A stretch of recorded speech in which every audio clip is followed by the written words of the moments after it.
rubonesha mu maso y'ijoro ariko urumuri rwanjye ni wowe ndakureba nkumva isanzure mu mutima wanjye uri isoko isohoka hagati y'ibitari itagicika itagihuma ahubwo igatemba igatuza. Sinjya mvuga byinshi ariko iyo umbwiye ijwi ryawe rinyura mu maraso nk'indirimbo ya kera ndagusoma n'amaso nkagusubiza n'umutima uri umusizi wanditse ku rukuta rw'amarangamutima.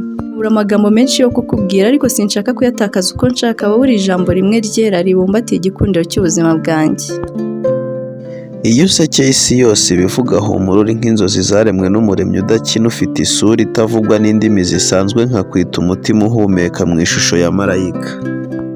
Wambereye nk'igicu cy'ikirere cyanjye kitarimo imvura ahubwo kirimo ibitonyanga by'urukundo uri amagambo y'Imana atanditswe mu bitabo ahubwo yanditswe mu mutima ugukunda.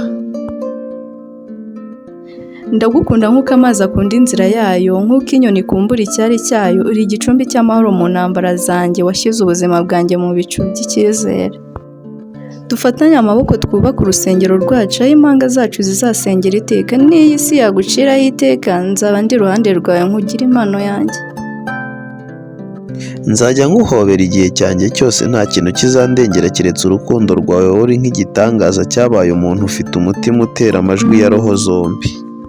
Inkuru nziza itagira iherezo wuje ubuhanga mu kumva aho ntavuga, iyo ndeba ntacyo mvuga ariko uwo mutima wanjye urisohora, ndakumva no mu gitekerezo cy'umutuzo aho abandi batumva. Wambereye igicucu cy'umunsi wanjye wowe ucunga ibanga ryanjye nk'ikirahuri cy'agaciro, nkunda uburyo unyitaho n'uburyo utavuga byinshi ariko amagambo yawe akandya nk'inkuba ihushije.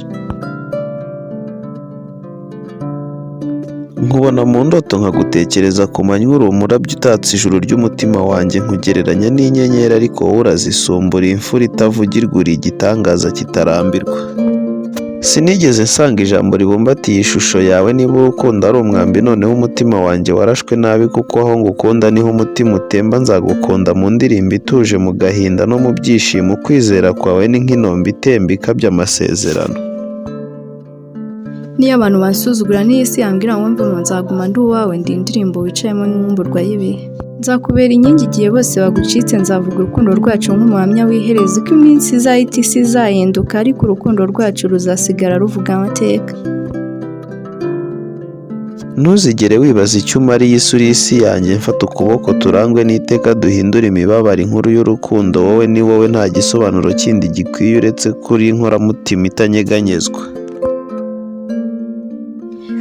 Twiyemeje kutareka urwo duhuje n'ubwo isi yaturwanya dufite inkota y'urukundo izacamo ibihu byose dusigare turi umwe. Nta rindi jambo risumba turi kumwe, nta rindi jwi risumba iry'imitima yacu ivugira urukundo, ntituzi ko ejo buzacya ariko tuzi ko turi kumwe mu nda y'uyu munsi.